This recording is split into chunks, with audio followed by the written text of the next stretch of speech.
Kita akan ke informasi lainnya, pemirsa. 75 pelajar mulai melakukan simulasi sekolah rakyat rintisan di Sentra Handayani Jakarta Cipayung, Jakarta Timur.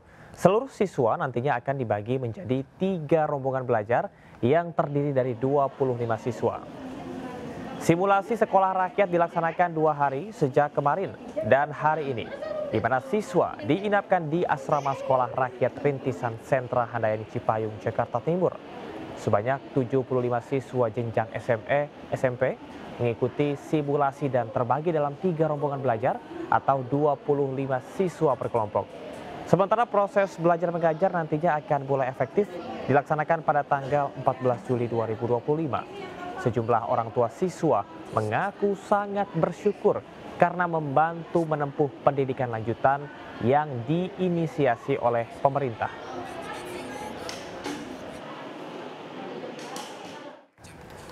Uji coba sekolah rakyat juga digelar di Sentra Terpadu Pangudi Luhur, Bekasi, Jawa Barat, dan ditinjau langsung oleh Menteri Sosial Saifullah Yusuf Rabu kemarin.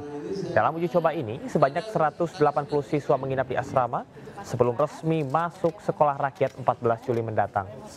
Para siswa juga mencoba absen digital serta mengikuti cek kesehatan awal. Kita evaluasi apa yang kurang dan mana yang harus diperkuat untuk nanti dimulai pembelajaran tanggal 14 Juli. Jadi dengan simulasi ini kita akan tahu kekurangannya di mana, yang sudah bisa kita perkuat di mana. Hari ini kita mulai dengan cek kesehatan macam-macam.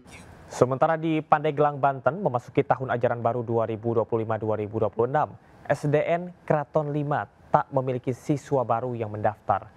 Hal tersebut buntut isu sekolah akan ditutup serta kondisi sekolah yang dinilai tidak layak.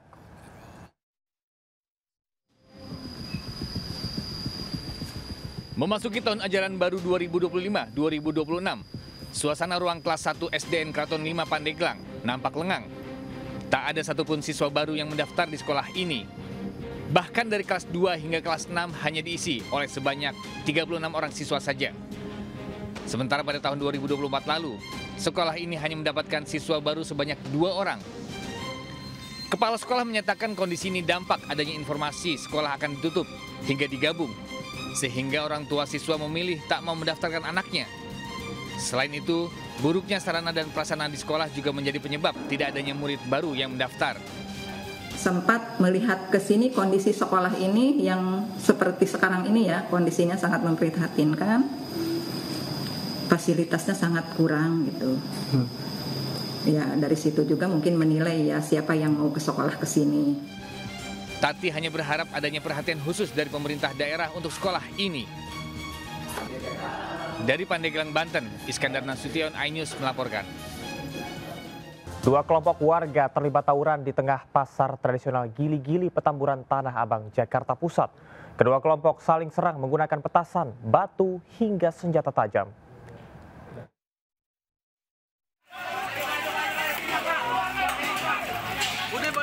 Dua kelompok warga antara warga Rusun Petamburan dengan warga Petamburan 5 terlibat tawuran di akses jalan permukiman warga di Tanah Abang, Jakarta Pusat.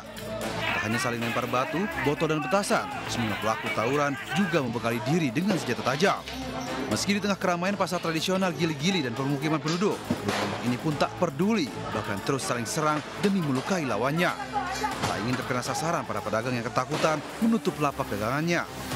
Aksi tawuran pecah setelah salah satu warga menembakkan petasan ke arah kerumunan warga lain. Warga yang terpancing emosi langsung melakukan serangan balasan. Meski begitu, belum diketahui jelas penyebabnya. Aksi tawuran baru mereda setelah polisi yang tiba di lokasi melakukan pembubaran dengan melepaskan tembakan gas air mata. Mencegah terjadinya aksi tawuran susulan, sejumlah petugas kepolisian disiagakan di lokasi. Di Jakarta, Rani Sanjaya melaporkan. Diduga panik karena menemukan orang gangguan jiwa di dalam kamarnya, seorang wanita nekat loncat dari lantai 19 apartemen Kalibata, Jakarta Selatan. Sebuah keajaiban, sang wanita selamat dan hanya mengalami patah tulang kaki.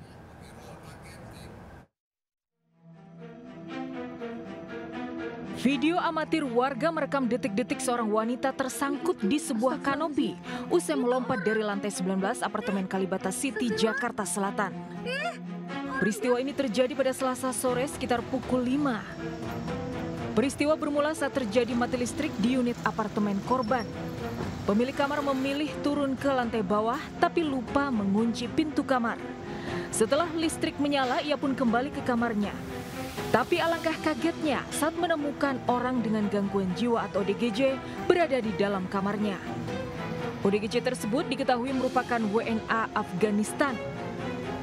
Seketika korban pun panik lari ke balkon dan langsung loncat dari lantai 19. Beruntung korban masih selamat dan sadar namun mengalami patah tulang kaki. Sementara terduga ODGJ yang merupakan WNA Afghanistan telah diamankan untuk dimintai keterangan. Dari Jakarta, Helmi Sajangbati, iNews melaporkan. Kebakaran melalap gudang plastik hingga membuat panik warga di Depok, Jawa Barat. Sementara di Batang, Jawa Tengah, akibat korsleting listrik, 3 rumah ludes dilalap api. Api dengan cepat melalap gudang penyimpangan plastik hingga membuat warga panik di Pasar Kemiri Muka Beji, Depok. Warga berusaha menyelamatkan diri maupun barang dagangan mereka. Banyaknya material mudah terbakar, menyebabkan api cepat membesar hingga sulit dikendalikan.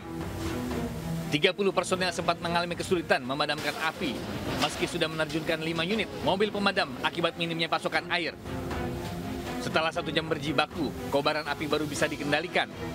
Petugas juga belum bisa menyimpulkan penyebab pasti kebakaran. Meski tidak ada korban jiwa, namun kerugian material diperkirakan hingga ratusan juta rupiah. Petugas kepolisian juga masih mengumpulkan keterangan dari saksi dan memeriksa puing-puing untuk menemukan titik awal api. Dari Depok, Jawa Barat, Yung Rizky, iNews melaporkan.